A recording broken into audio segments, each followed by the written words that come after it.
Bom dia, pessoal. Vamos começar a aula. A aula hoje não tem teste estatístico. Nós vamos sair um pouco do rumo habitual do curso e nós vamos falar sobre o legado do Thomas Bayes. E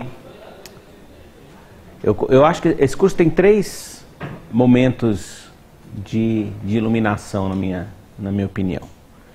O primeiro foi quando vocês entenderam o que é o P. Certo? Porque vocês entendem por que é que a gente tem que raciocinar através da hipótese nula e não pela alternativa. E vocês descobrem que vocês nunca mais vão ter certeza de nada. Tudo que vocês conseguem fazer é ter uma probabilidade, uma estimativa de uma probabilidade de quando você aceita uma diferença, você tem uma probabilidade de estar errado. Se ela for pequena, você arrisca afirmar a diferença. O segundo momento é o que aconteceu na semana passada ou retrasada, quando vocês tiveram correlação e regressão, que entrou em discussão causa e efeito. E aí vocês descobrem que causa e efeito também não é o que vocês pensam que é.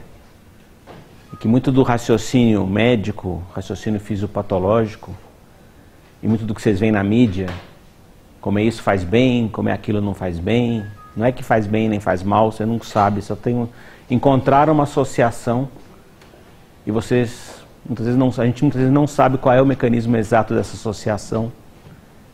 É muito comum que eles isolem um determinado componente que eles presumem que é o determinante daquele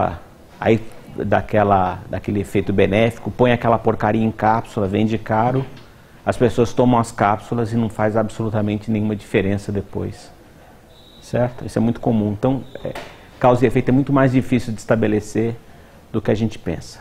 O terceiro momento, eu acho que essa aula, é uma pena que a essa altura do curso a sala está mais esvaziada, mas vocês que estão aqui provavelmente vão ser melhores médicos do que os outros, porque vocês vão aprender a raciocinar com outros parâmetros. No caso do que a gente chama de probabilidade bayesiana, o que o Bayes fez foi tentar imaginar como é que a nossa crença, e esse crença a gente tem que botar entre aspas, que essa crença significa conhecimento prévio. Como é que ela afeta a nossa estimativa do que é provável acontecer mais adiante. Então, para dar um exemplo bem caricato, suponha que eu conte para vocês que eu conversei com alguém no ônibus no caminho para cá. Qual que é o sexo da pessoa com quem eu conversei? Qual a probabilidade de ser homem e de ser mulher? Grosseiramente, imagino que a população está mais ou menos meio a meio, 50%. Mas e se eu te disser que essa pessoa estava me dizendo que estava indo para comprar o ingresso para o jogo de futebol do fim de semana? O que vocês acham? Afeta o cálculo da probabilidade de vocês? O que vocês imaginam? É mais provável, tem mulheres que são igualmente fanáticas, até mais fanáticas do que homens com futebol, mas a maior parte da torcida é masculina, pelo menos quem vai no estádio, a maior parte é masculina. Certo? Se disser que está indo para comprar uns tecidos para a feira de artesanato no fim de semana, aí você presume que é uma mulher.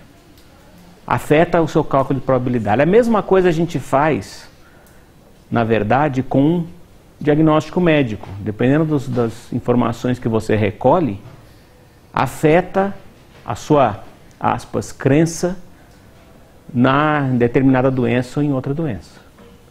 E quem formalizou isso pela primeira vez foi justamente o Thomas Bayes. Então, dá um exemplo bem simples. O que nós estamos discutindo é o que se chama de probabilidade condicional. Essa notação que vocês veem aqui, essa barrinha vertical aqui, é dado o quê? Então, qual é a probabilidade de acontecer o evento A, dado que B aconteceu? Certo? Ele é a probabilidade conjunta, lembra desse símbolo aqui do colégio, intersecção? A probabilidade conjunta de acontecer A e B, a intersecção entre o evento A e o evento B, em relação a todo o universo de eventos B acontecerem, a probabilidade de acontecer B. Aqui é só o reverso, né? A probabilidade de B dado A é a intersecção dividido pelo A no denominador.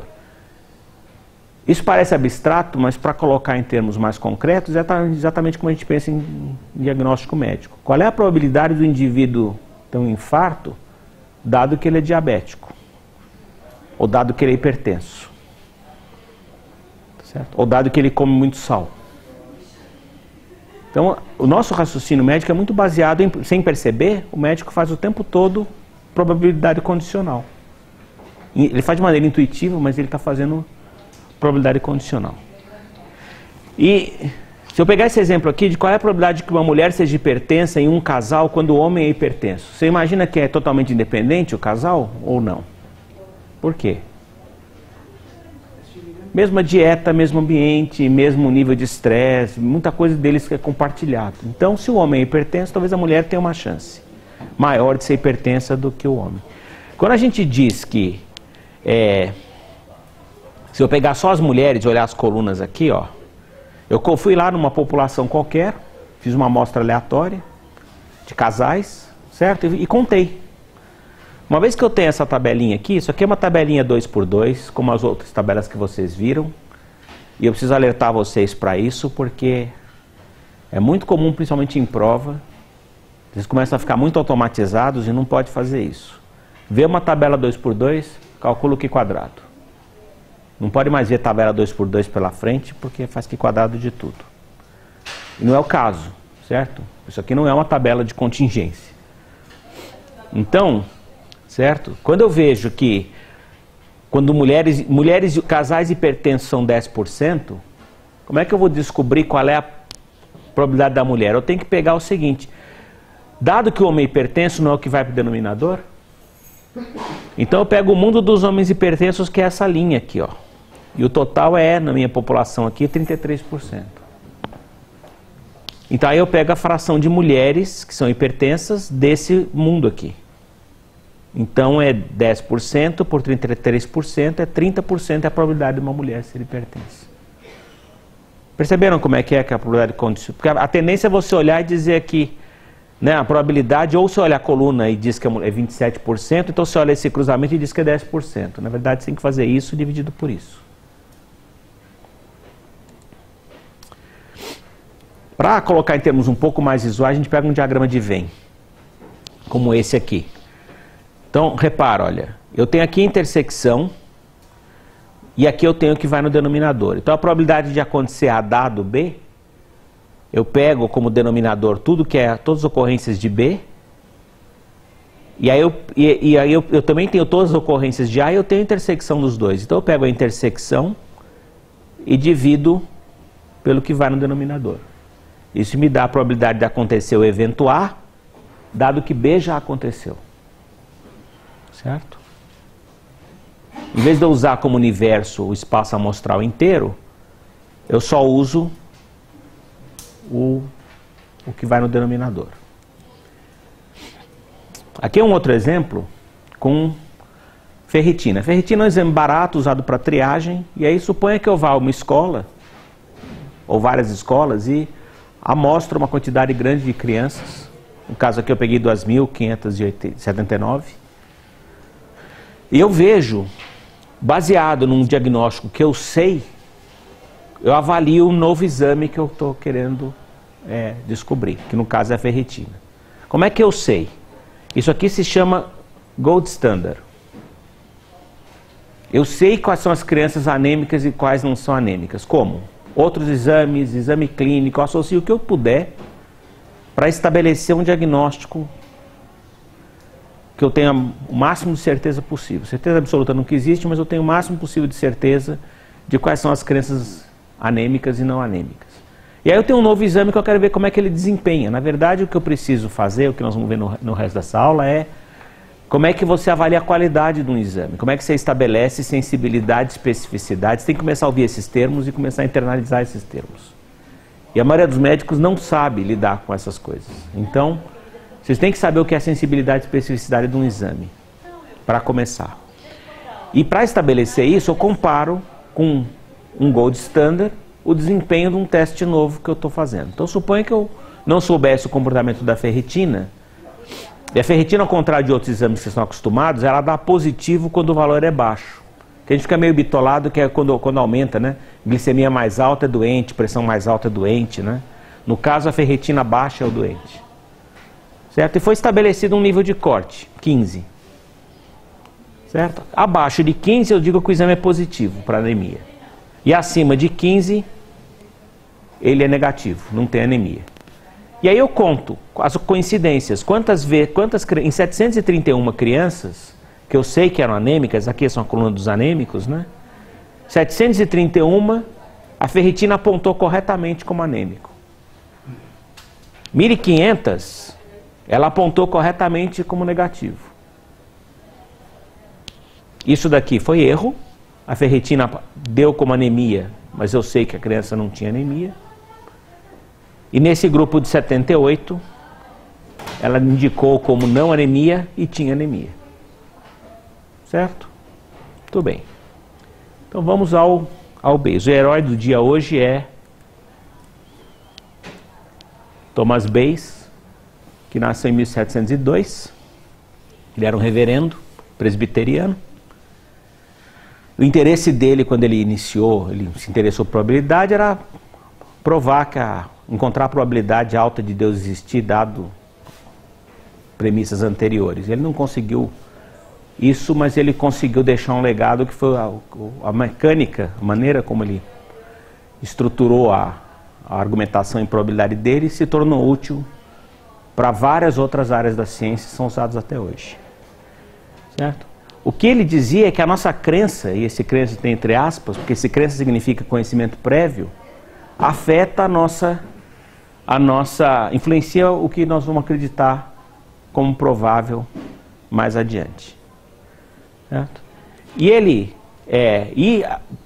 adaptando isso para a área médica, imagina que existe um monte de pessoas com uma certa doença, e existe o mundo dos testes que dá positivo para detectar aquela doença. E essas duas coisas não são 100% sobrepostas, porque não existe exame perfeito. Existe uma fração dos doentes, maior ou menor, em que meu exame indica resultado positivo e o indivíduo realmente é doente, que é justamente essa intersecção aqui. Certo? Vocês percebem que isso é a mesma coisa do que eu estava dizendo antes.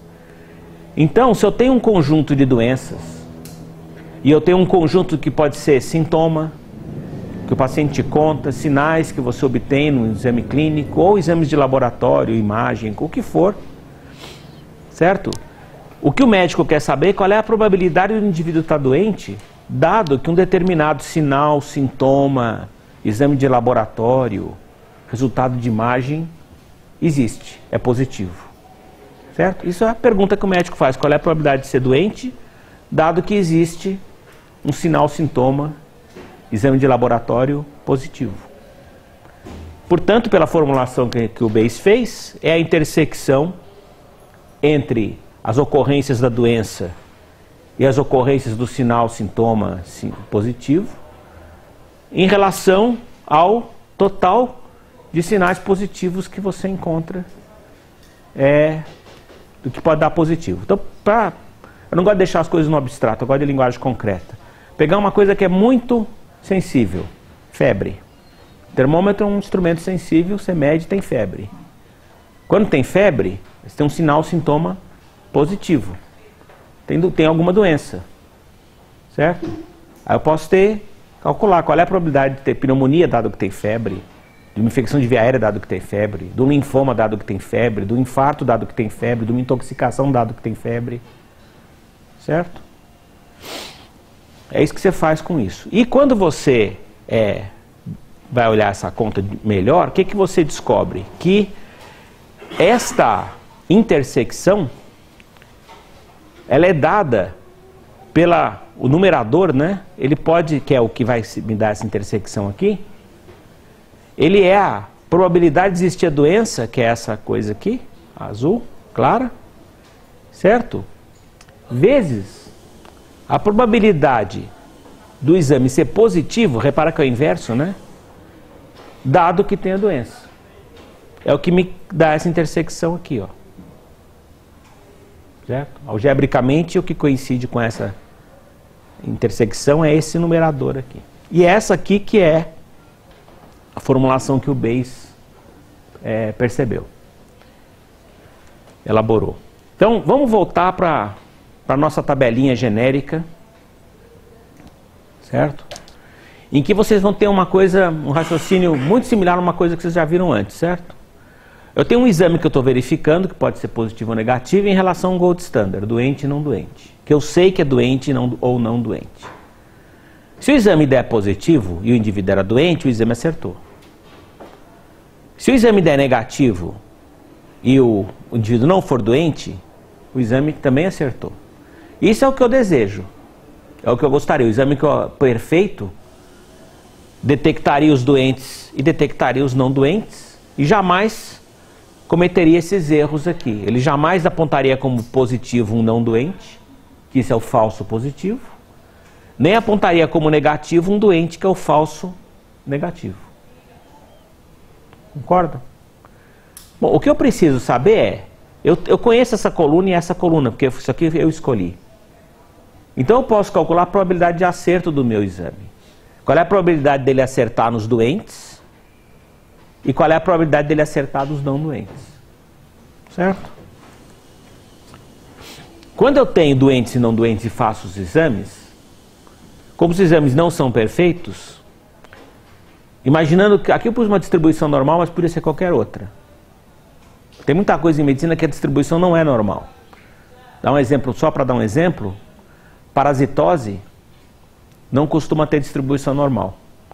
Você tem uma fração muito pequena de indivíduos, quase ninguém está livre de verme, uma fração grande da população tem poucos vermes, infestação pequena, a maioria de nós nesse momento deve estar albergando algum, eles são muito robustos, recontaminam rápido, e uma fração muito pequena são aqueles que estão lá no extremo, que são aqueles maciçamente infestados por algum verme.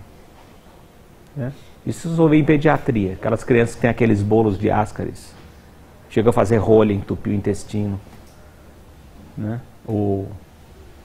Agora, nós estamos quase sempre infectados com alguma coisa. Na época que a gente fazia internato, a lanchonete chamava-se Necrodog, ficava atravessando a rua em frente ao pronto-socorro.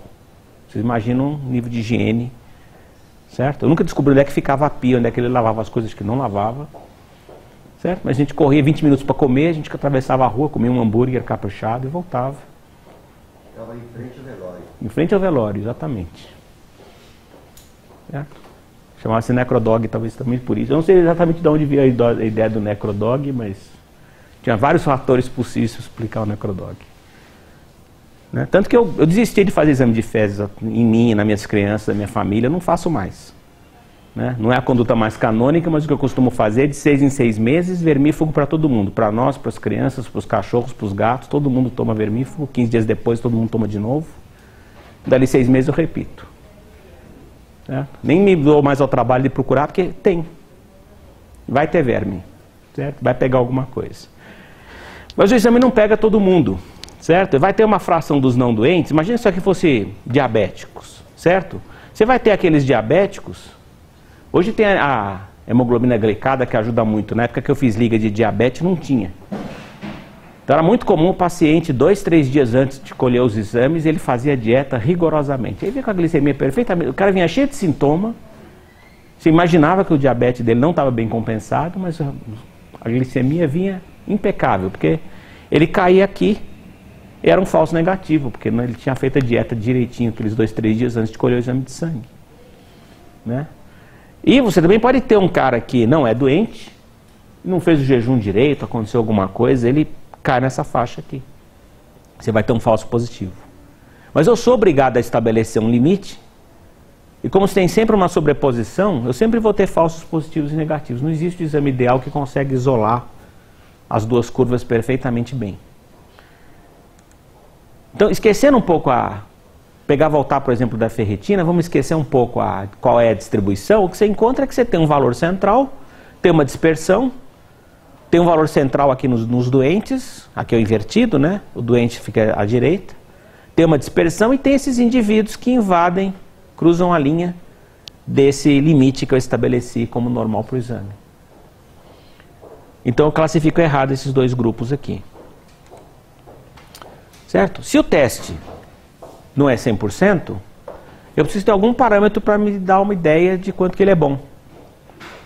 E é o que vem no bulário lá dos exames de laboratório é sensibilidade e especificidade. São os dois termos que a gente tem que primeiro ver. Os dois são probabilidades de acerto. Então, a sensibilidade é a probabilidade do exame ser positivo dado que o indivíduo é doente. Se a gente voltar para aquela nossa tabela, é fácil de ver, ó. Do grupo dos doentes, qual é a fração em que o exame dá positivo? É isso aqui, o A, dividido pelo A mais C. Tá claro? Isso é sensibilidade. E quando eu uso a sensibilidade, eu posso ver que quando a sensibilidade aumenta, é mais alta, o falso negativo é mais baixo, é um exame que dá menos falso negativo. Certo? Porque eu não posso mexer, eu não mexo nesse total. Se eu aumentar isso aqui, eu tenho que diminuir isso aqui para manter esse total marginal aqui. A especificidade é exatamente a mesma coisa do lado dos não doentes. Certo? Então, se eu quiser saber qual é a probabilidade do exame acertar negativo, vai ser exatamente esse D dividido pelo B mais D.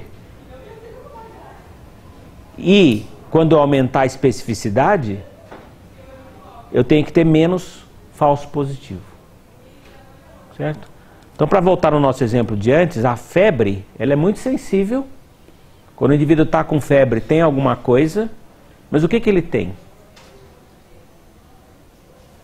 Certo? Ele é muito inespecífico. Tem exames que são o contrário, eles são muito específicos, mas não são tão sensíveis. Então, se está aqui, ó. Ah, essa barrinha em cima aqui, ó. Os símbolos matemáticos acabam, as pessoas começam a usar os mesmos símbolos outra vez. Isso aqui não é média. A gente cansou de usar a barra até agora, X com a barrinha em cima, que era a média, né? No caso, nesse contexto do Bayes, a barrinha significa não. Então, qual é a probabilidade de o sintoma ser negativo, não ter o sintoma, dado que o indivíduo não é doente? Certo? Isso aqui é a anotação para sensibilidade. Que na tabelinha dá D sobre B mais D. Certo? Mais especificidade é um exame que dá menos falso positivo. Tá claro até aqui? Então, no exemplo da anemia, ó, a sensibilidade nessa tabela que eu tenho aqui, ela é dada pelo número de acertos em relação ao total de anêmicos, deu 90,4%. E a especificidade é o total de acertos negativos pelo total de negativos, que dá 84,8%. Tá certo? Muito bem. Bom, é isso que o médico quer saber? Se eu já sei que o indivíduo é doente, eu quero saber qual é a proporção de acerto do meu exame. Ou se eu sei que o indivíduo não é doente, agora eu quero saber se o meu exame também vai dar certo e dizer que ele não é doente. A pergunta do médico é o reverso, né? Dado que deu um sintoma, um sinal, deu um exame positivo, qual é a probabilidade do indivíduo estar doente? Se o exame deu negativo, qual é a probabilidade que eu tenho de que ele não está doente e mando ele para casa? Certo? Então, o que o médico quer é o reverso. E aqui está escrito prevalência, interrogação, por causa do seguinte. O que é prevalência? Primeiro vamos definir. Prevalência, no fundo, acaba sendo numericamente igual a proporção ou probabilidade. Certo? É uma coisa que é diferente de incidência, vocês vão ouvir esse termo um pouquinho mais para frente, que é mais complicado de medir, inclusive. Certo? A prevalência é como se eu fizesse um corte instantâneo. Eu congelo a população e conto quantas ocorrências tem de alguma coisa. Então, a proporção de doentes em um determinado instante do tempo, às vezes é mais fácil, mais difícil de contar, mas se eu puder contar quantos doentes eu tenho num certo momento, é a prevalência da doença. Certo? Incidência já é uma coisa no tempo. À medida que vão entrando casos novos, você tem uma incidência de doença, mas a prevalência é só a proporção. Coincide com a probabilidade. Se eu pudesse parar a população agora e sorteasse indivíduos, eu devo pegar, se a minha amostra for cuidadosa, aleatória, uma proporção de indivíduos que reflete a prevalência da doença na população. Então, se eu conto quantos doentes eu encontro, quantos estão resfriados nesse momento na cidade, é só pegar uma amostra e contar a proporção de pessoas com sintoma de resfriado. Tá claro? Isso é a prevalência. Prevalência, por que ela está entrando nessa história aqui? Vamos voltar, por exemplo, da febre, que é um sintoma sensível. Eu digo para vocês, o indivíduo está com febre. O que ele tem? Estamos aqui em São Paulo, deu essa esfriada e alguém está com febre. O que a pessoa tem? Resfriado, gripe, infecção de via aérea, se for um velhinho, pneumonia, alguma infecção desse tipo. Se eu estiver em Manaus, febre amarela, malária, tá certo?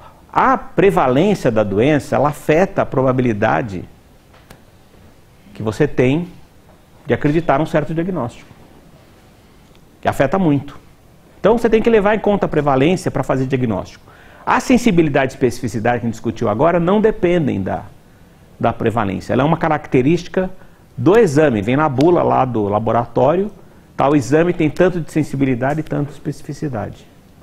Medido como? Catou-se uma amostra e viu quantas vezes o sistema laboratorial acertou em positivos e negativos e acabou. Isso dá sensibilidade e especificidade. O diagnóstico médico quer fazer? Não. Eu preciso do reverso. Então o que eu preciso é saber, aqui só foi mudado por um maisinho para enfatizar, mas é o S, certo? A probabilidade do indivíduo ser doente, dado que o exame, sinal, sintoma, etc., é positivo. Eu vou voltar uns slides atrás, que eu quero mostrar para vocês uma coisa. Eu vou voltar lá para a equaçãozinha do Bayes. Agora que vocês viram sensibilidade, está aqui, ó. A probabilidade do indivíduo ser doente, dado que um sinal, sintoma, é positivo, que é a pergunta que o médico quer, ela depende da prevalência da doença, certo? Isso aqui é prevalência, certo? Proporção de casos da doença, probabilidade da doença existir. O que é isso aqui? Probabilidade do sinal, sintoma, etc. ser positivo, dado que é doente. Isso é sensibilidade. Tá certo? Isso aqui é a prevalência de exames positivos. Certo? Então, o que o Bayes fez serve exatamente para o que a gente está querendo. Quando eu voltar aqui, ó, eu escrevi a mesma coisa de outro jeito. É a mesma equação do Bayes. O que vai no numerador é a prevalência e a sensibilidade. O que vai no denominador é todas as ocorrências de exame positivo, certo? Que é dado pela prevalência multiplicado pela sensibilidade, somado com a prevalência. Aqui tem uma barrinha que está escondida aqui em cima, o aluno notou ontem que estava faltando, não está faltando, ela está escondida, ficou infelizmente embaixo do círculo. A prevalência de não doença, certo? Multiplicado pelos números de positivos que ele dá, certo? Dos não doentes, que são os falsos positivos. Certo? O que eu estou botando aqui no denominador, nada mais é do que, se você voltar na tabela,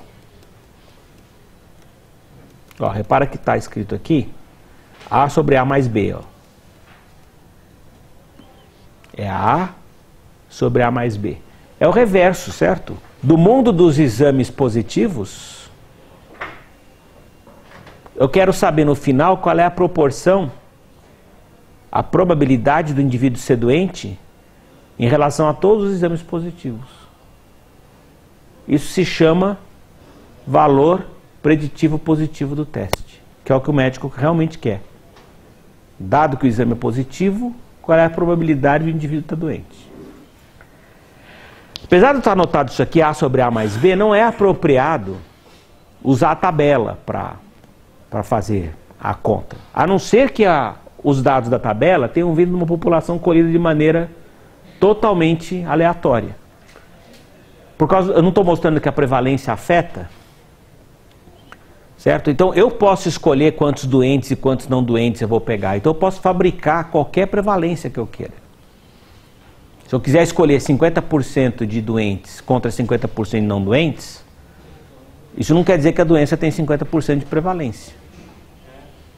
Certo? Agora, no caso desse exemplo da ferritina, se eu disse para vocês que eu peguei as crianças de maneira aleatória, aí a somatória dessas duas colunas aqui está refletindo a prevalência da anemia naquela população. Então eu consigo calcular o valor preditivo positivo para aquela população com aquela prevalência. Se a prevalência mudar porque eu comecei a tratar a anemia, eu não posso mais confiar naquele valor preditivo positivo e negativo, tudo muda. Perceberam isso? Isso é importante porque a prevalência afeta. Mas aqui no nosso exemplo, cadê? Eu vou poder fazer isso. Obviamente, se tem valor preditivo positivo, existe o valor preditivo negativo. Certo? Que é do mesmo jeito. A equação é similar, só que entra a prevalência de não doença, multiplicado pela especificidade, que é a probabilidade de dar negativo dado que é não doente. Certo? E o denominador é a soma, na verdade é a outra linha, né? É a soma de tudo que é negativo, é os não doentes multiplicados pela especificidade, certo? Mais os doentes multiplicados pela não especificidade, o que dá a prevalência de falso negativo. Certo? Tá claro isso aqui?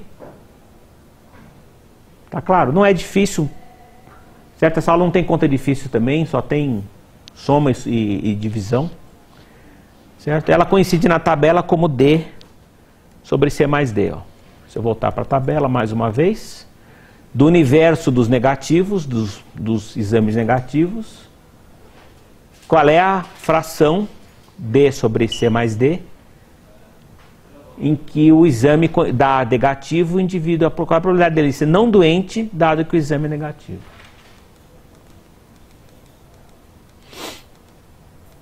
Tudo bem. No exemplo da anemia ferropriva, o valor preditivo positivo é de 73% e de valor preditivo negativo é de 95%. Quer dizer o seguinte, naquela população com aquela prevalência de anemia, certo? Eu vou pegar uma proporção razoável de falsos positivos, certo? Meu valor preditivo positivo não é muito alto. Não tem grande problema, porque eu vou fazer uma segunda... As crianças que o exame acusar como positivo é um bom exame de triagem, um exame que tem esse tipo de perfil. Ele é barato, eu dou uma acolhida, né? Vou pegar mais gente do que devia, mas quando der negativo, eu tenho uma segurança razoavelmente grande de dizer para a pessoa ir embora. É negativo. Dos que são supostamente positivos, eu vou ter que analisar um pouco melhor. E aí separar os que realmente estão doentes, e os outros eu vou dizer, não, foi falso positivo, pode ir embora. Usando um segundo exame. Tá? Bom, daí vem mais dois conceitos, que é a razão de verossimilhança positiva, né? Em inglês, Positive Likelihood Ratio. Certo? Isso é uma proporção entre a sensibilidade e a inespecificidade do exame. Quantas vezes ele é mais sensível, eu faço uma relação das duas, quantas vezes ele é mais sensível do que inespecífico. Ou seja, eu vou comparar a sensibilidade com os falsos positivos. Certo? Eu estou pelo lado positivo, né? Então eu pego todos os exames positivos e comparo. Quantas vezes ele detectou corretamente em relação a quantas vezes ele não detectou corretamente. Isso é uma razão entre duas proporções. Como esses números dois aqui, sensibilidade e especificidade, vão de 0 a 1, o LR+, ele começa em 1 e vai para cima. Tá certo? Então ele sempre dá um número grande. Quanto maior o número, melhor o exame. Certo? E eu tenho o reverso do lado negativo, que é mantido sensibilidade e especificidade na mesma ordem, então é feito 1 menos sensibilidade sobre especificidade. Ou seja, o inverso de quantas vezes ele é específico em relação a ele ser insensível. Ou qual é 1 sobre a proporção dele ser quanto ele é específico em relação ao número de falsos negativos que o exame te dá. Tá certo? Esse número, obviamente, quanto mais baixo, melhor o exame. Certo? Se ele tem mais sensibilidade e mais especificidade, ele tende a ir para baixo. Certo? Para que serve esse tipo de coisa? Isso aqui é uma coisa extremamente útil para o médico. Certo? E o que o médico faz? Ele sempre tem um palpite. Certo? Ele vê, vocês vão ver isso em pediatria. Vocês vão passar pela pediatria, o pediatra mais tarimbado vai lá para a criança e vai dizer: jeitão de pneumonia. Você não sabe por quê. Para você parece uma criança doente como outra qualquer. Outro ele vai dizer: não, isso aqui é resfriado. A criança está bem. Depois você vai fazer exame, raio-x, vai descobrir que o que ele apontou como pneumonia tem pneumonia, o que ele apontou como resfriado não tem pneumonia. Como é que ele sabe? No princípio, você não sabe, depois de algum tempo você também começa a pegar o mesmo tipo de percepção. Você começa a olhar para a criança e dizer: esse aqui está meio abatidinho, esse aqui está com cara de pneumonia. Você começa a pegar o jeito. Por isso que eu não gosto muito dos termos que o pessoal usa por aí, probabilidade subjetiva, porque se fosse subjetivo, se fosse intuição, por definição seria intransferível. Certo? O indivíduo seria um talento do cara. Você aprende. O que acontece é que é difícil de verbalizar. Você não sabe por quê. É difícil extrair do médico por que ele acha. O que é esse jeitão de pneumonia? Ele está aí, olha, é só olhar. Ó. Ele não consegue dizer para você o que é. Né? Mas ele acerta. O cara que é mais tarimbado, ele acerta. Ele tem uma... Se você disser para ele qual é a probabilidade de ter uma pneumonia dessa criança, ele vai dizer 80%, 40%. Ele vai te dar um número. Ele consegue dar um número, entre aspas, também intuitivo, de qual é a probabilidade, quanto ele aposta de ser aquela doença. Então ele tem isso que a gente chama de probabilidade pré-teste. Aí você pode fazer alguma coisa armada, né? Raio-x, colher sangue, fazer alguma medida qualquer. E esse exame, quando vem, ele pode modificar a probabilidade. Você pode apostar mais ou começar a descartar e pensar na chave de diagnóstico diferencial. Não é assim que funciona? Isso chama probabilidade pós-teste. E isso dá para calcular, a conta é simples e vocês podem ter isso enfiado fazer uma pequena, preparar no seu celular ou numa calculadora, certo? Ou ter isso à mão, porque a conta é muito simples. Ela é assim, ó. A primeira coisa que eu preciso é pegar essa minha probabilidade pré-teste e calcular o odds dela. Odds no inglês é traduzido como razão de chances. Certo? No caso é quantas... Eu pego a probabilidade pré em relação a 1 menos a probabilidade pré. Ou seja, de não acontecer. Então, por exemplo, se eu estou totalmente em dúvida, eu digo 50%, não é? 50% dá um odds de 1. 1 quer dizer, é igualmente provável ser uma coisa ou outra. Se eu digo 80%, eu estou dizendo é 80% sobre 20. É 4 para 1. Eu aposto, é 4 vezes mais provável que tenha do que não tenha, quando você diz que é uma probabilidade de 80%. Então, a relação entre odds e probabilidade, ela é direta. Calculando odds e multiplicando o odds pré e multiplicando pelo likelihood, porque eu vou usar o likelihood positivo se o exame deu positivo ou negativo se deu negativo. Então eu consigo calcular um odds pós-teste. E aí, isso aqui é álgebra, né? Se eu pegar O igual a P sobre 1 menos P e isolar o P do outro lado, você vai descobrir que P é igual a O sobre O mais 1. Ok? Então eu reconverto, porque é mais fácil pensar em probabilidade. Então eu reconverto o odds pós em probabilidade e aí eu tenho a probabilidade pós-teste. Se vocês tiverem preguiça de fazer essa conta, existem essas tabelinhas aqui, são chamadas de nomograma. Não é normograma, porque não tem nada a ver com a curva normal, é nomograma. O nomograma tem uma escala da probabilidade pré-teste. Aqui estão os likelihoods, certo? Positivos ou negativos. E aqui você tem a probabilidade pós-teste. E é só ligar os 3 pontos. Então vamos supor um exemplo. Eu estou absolutamente incerto, 50% de chance de ter uma certa doença. Certo? Então meu odds pré é 1. Bom, pega a minha probabilidade de 50% aqui. Digamos que esse meu exame tem um likelihood, deu positivo, e o likelihood dele seja 10. Eu ligo o meio com o 10 e vejo onde vai parar. Então isso aqui vocês podem imprimir um nomograma desse aqui, enfiar embaixo do vidro da mesa do consultório de vocês e ter uma reguinha.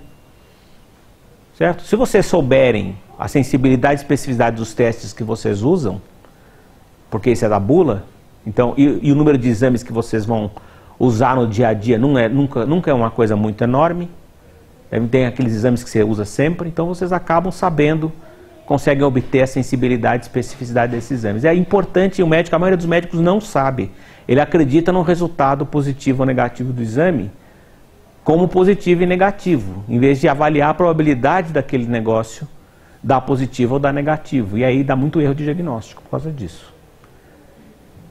Então o que o médico tem que fazer, na verdade deveria fazer isso sempre, é, a partir do meu palpite original, eu pedi um exame, eu conheço a característica desse exame, sensibilidade e especificidade, não depende da prevalência, e vejo qual é a probabilidade, o que acontece com o meu palpite depois que eu fiz o exame. Se deu positivo, com que probabilidade eu descarto a doença, se deu negativo, com que probabilidade, se deu positivo, com que probabilidade eu passo a acreditar naquela doença, se deu negativo, com que probabilidade eu descarto.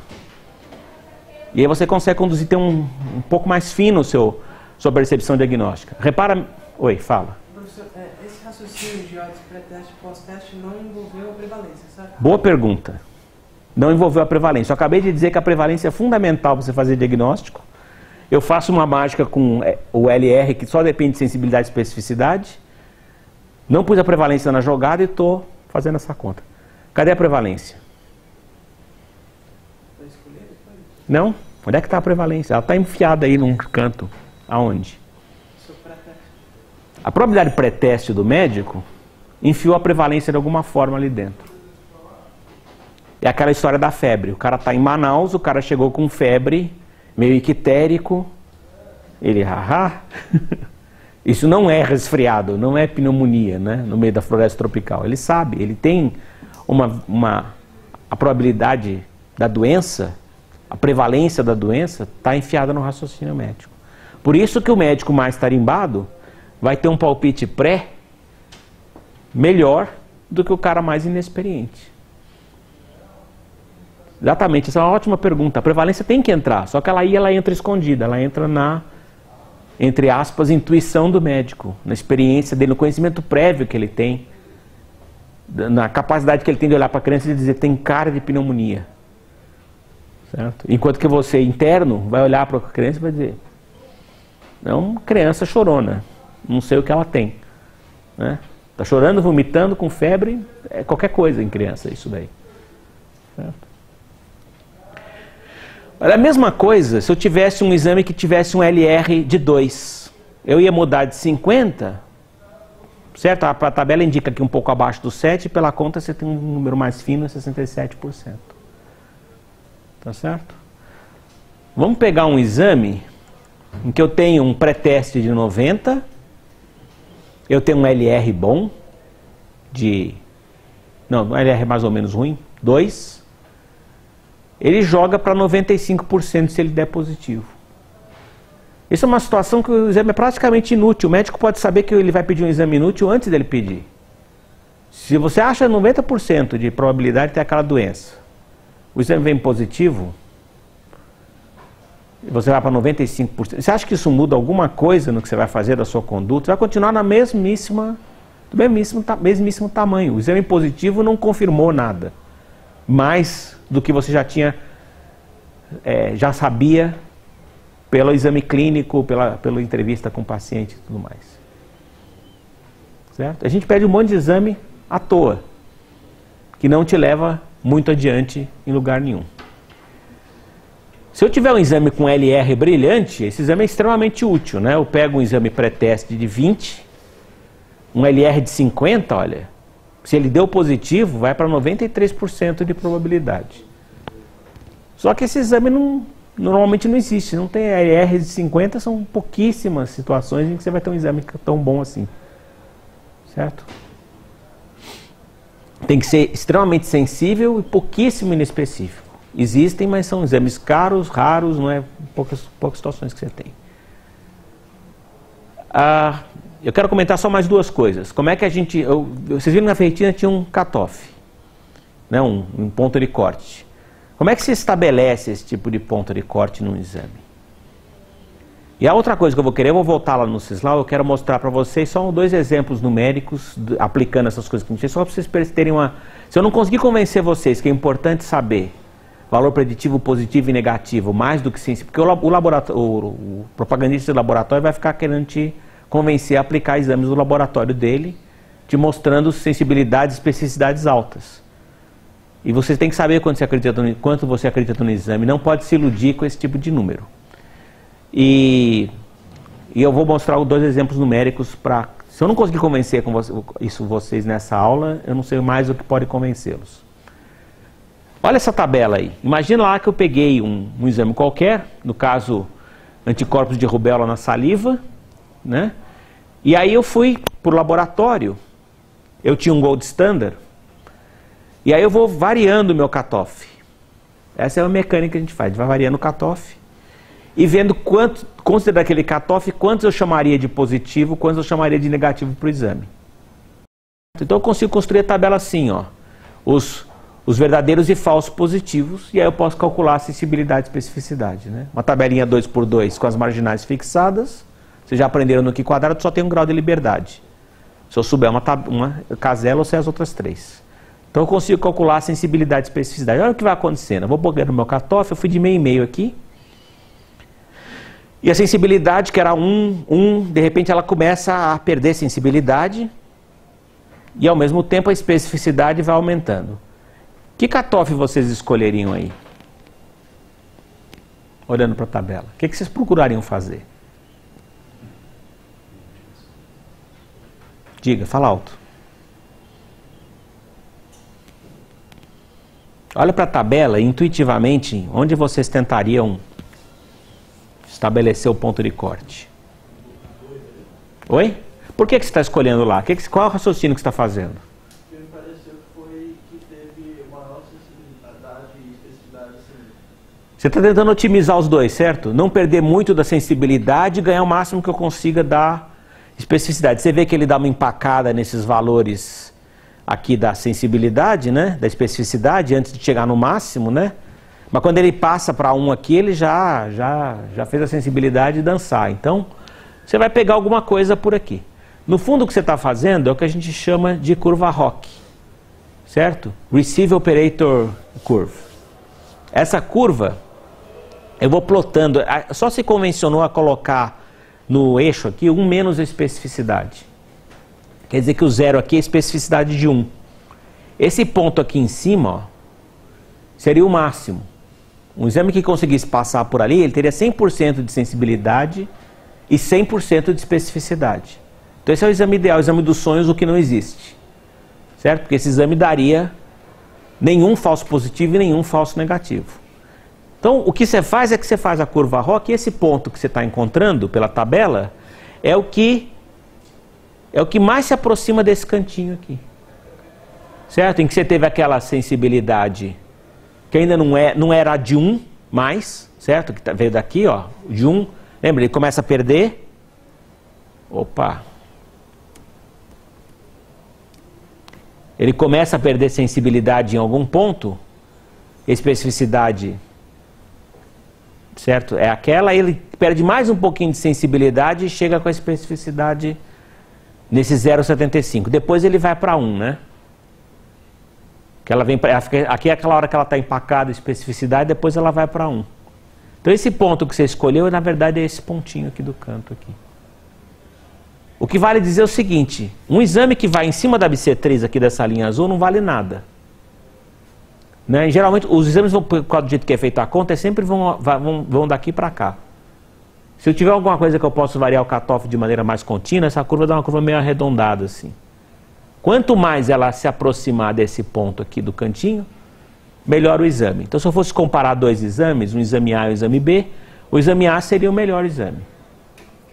Certo? Porque ele tem um balanço melhor de especificidade e eu ia pegar o cutoff, o ponto que trouxer ele na menor distância possível do ponto 0,1 ali. Certo? Isso vocês vão ver, muitas vezes é curva ROC, muitas vezes o que o pessoal faz é calcular, simplesmente somar a área que está aqui embaixo da curva, certo? E quanto mais alto esse número, mais gorda é a curva, mais o exame é preditivo, é bom para aquela coisa que ele está medindo. Diga. Professor, em relação ao Catão,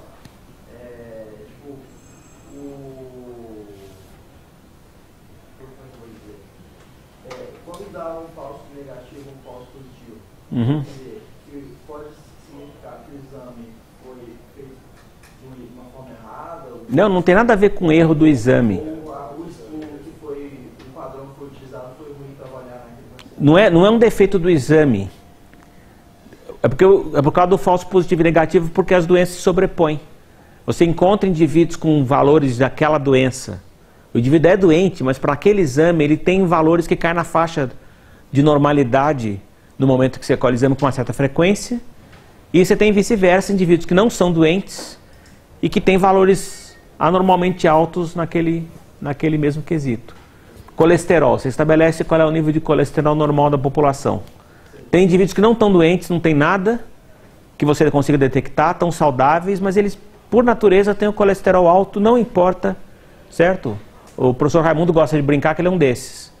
Ele é obrigado a comer a gordura da picanha, coitado. Certo? O colesterol dele não sobe, por mais que ele coma gordura. Certo? E ele cai em uma faixa de que você tá faltando colesterol, tá certo? O colesterol é precursor de outros hormônios. Mas o metabolismo dele, por algum motivo, lida com um valor maior. Tem gente que tem um colesterol alto, por mais que faça dieta. Certo?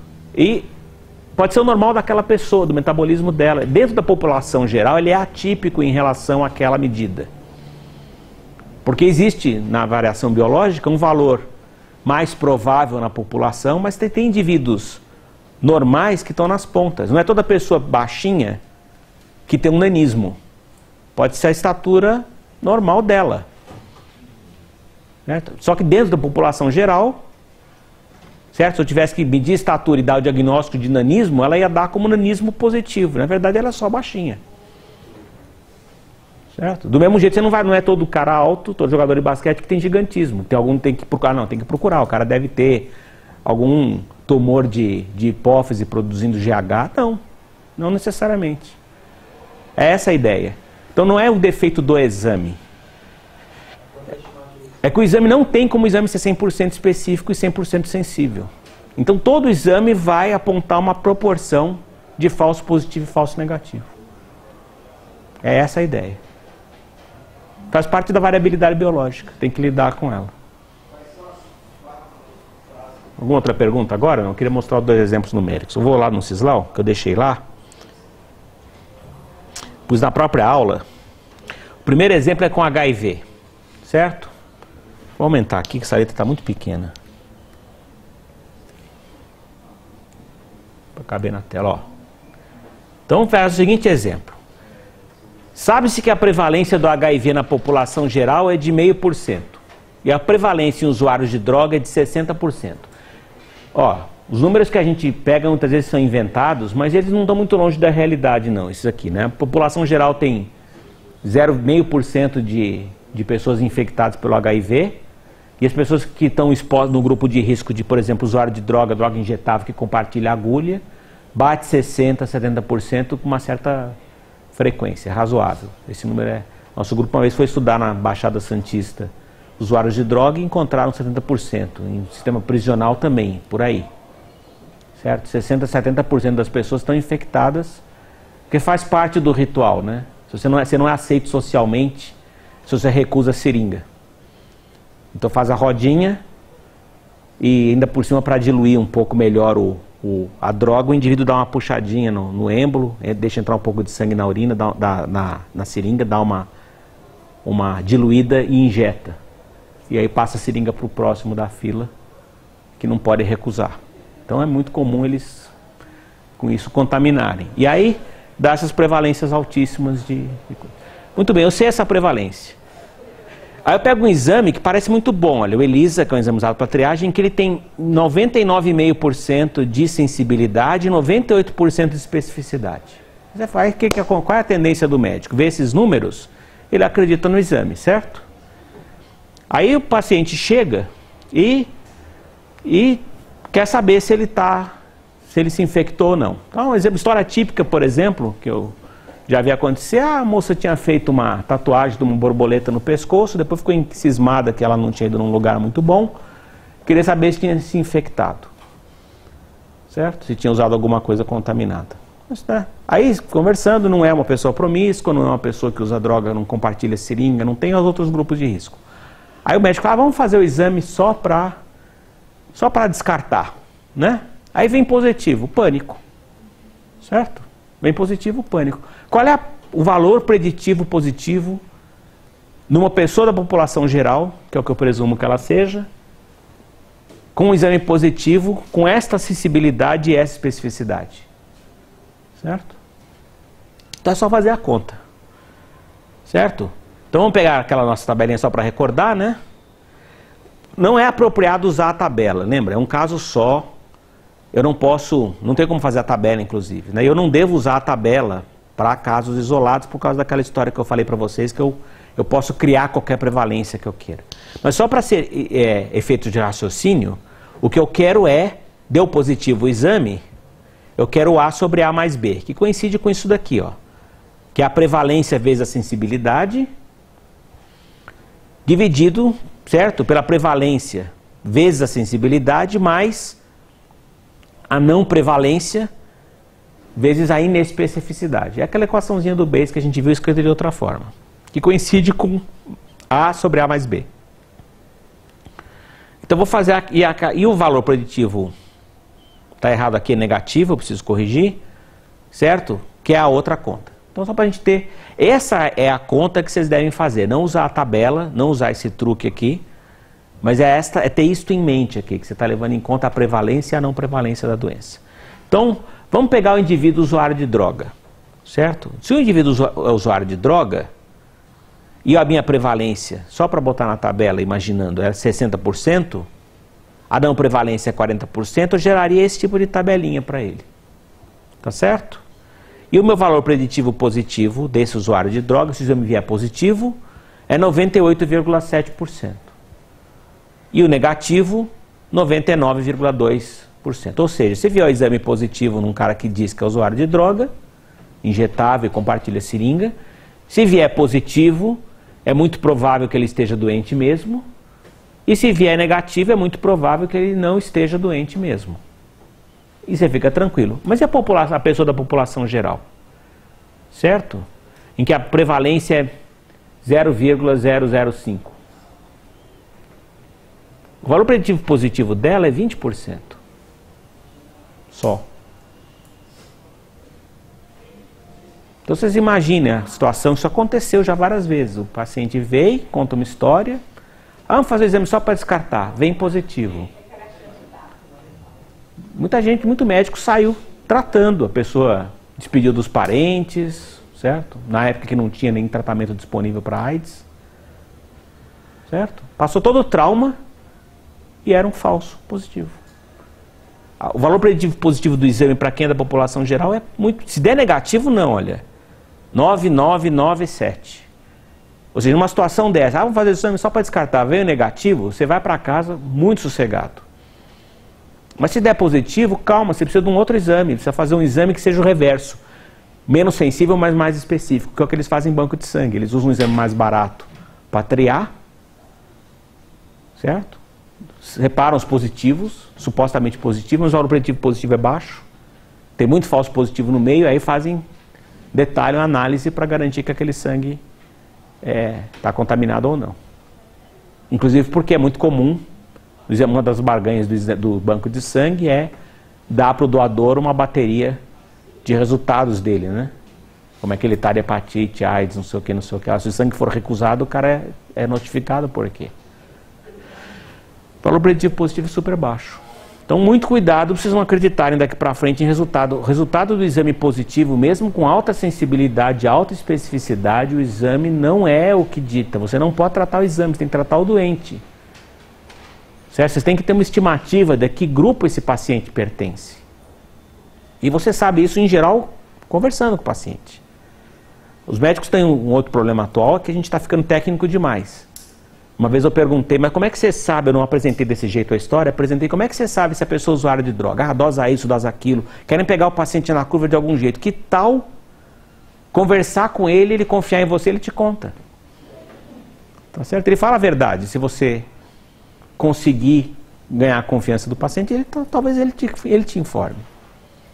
Né? Vocês vão ver isso muitas vezes na obstetrícia. Mulheres que abortam, fazem das maneiras mais escabrosas possíveis, porque as parteiras, uma das maneiras que elas aprenderam é que infecção causa aborto. Então elas infectam o útero da mulher. A mulher vem com uma infecção uterina, certo? Às vezes morre, às vezes perde o útero, e não conta, porque ela é instruída pela parteira de que ela não pode contar o que foi feito. Aí começa a te contar aquele monte de lorota, até você conseguir extrair a história. Né? Bom, o outro exemplo era o câncer de próstata. Né? Ontem eu mudei esse exemplo numérico, foi um dos motivos de eu atrasar um pouquinho. Hoje é isso, mas vamos pegar essa historinha aqui. Ó. Ao atender no seu consultório um homem de 68 anos, com queixa de ter o sono interrompido toda noite para ir ao banheiro, o Dr. Sazak chegou à conclusão, depois do exame de toque retal, que a próstata estava aumentada. E considerou mais comum. Próstata aumentada, em geral, adenoma de próstata, que é benigno, é comum em homem de mais idade. Ele não acha que tinha mais do que 30% de probabilidade de ter câncer de próstata. Mesmo assim, ele resolveu solicitar os exames de laboratório e pediu o antígeno prostático específico, certo? Eu esqueci de trocar aqui, mas que tem uma certa sensibilidade e especificidade. Eu tinha dado esse exemplo ontem, com esses números vocês podem fazer depois, certo? Aí o que eu fiz? Eu resolvi hoje de manhã, fui procurar e achei, por exemplo, vamos trocar o nosso enredo, e usar o antígeno cársino embriônico, que aqui tem um estudo, certo? O estudo é sensibilidade, especificidade, prognóstico, valor prognóstico do antígeno cársino embriônico no câncer coloretal. Então, se eu mudar o enredo, só para ter um número mais realista, ó, 52% de sensibilidade e 77% de especificidade, certo? Então, vou fazer o exame que tem essa sensibilidade e especificidade. Isso aqui é um exame mais realista. O meu outro exemplo ali era um exemplo mais forçado, que ele não era realista, tão realista assim. Mas aí o cara tem 30% de probabilidade, aquela nossa conta, né? Odds pré dá 0,42, o LR menos dá 0,81, certo? Aí suponho que o exame deu então negativo, né? Então eu pego o LR menos, multiplico pelo odds pré, dá esse valor, 0,35, reconverto em probabilidade pós, 0,25. Ou seja, é um exame pouco útil, concorda? Se o cara achava que era 30% de probabilidade do indivíduo estar doente, ele fez o exame e deu negativo. Qual é a tendência do médico? Ah, não é. Deu negativo. A probabilidade mudou para 27%. Mudou muito no raciocínio clínico. 30%, 27%. Ninguém nem dá número quebrado assim, né? Você vai dar sempre, a sua tendência é, no chutômetro, números inteiros, né? 10, 20, 30. Certo? E se o resultado vier positivo? Aí você condena o paciente, né? O odds pré igual, o LR mais é 1,6, o odds pós dá isso aqui, 0,68, o meu probabilidade pós é 40%, 41%.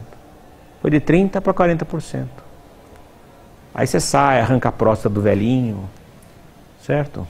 Sai fazendo manobras agressivas, certo? Com aqueles números que eu brinquei antes do exemplo que eu tinha dado ontem, que eu esqueci de tirar daqui, 39 e 62, isso aqui eu escolhi de mentira, mas dá um LR positivo e negativo perto de 1.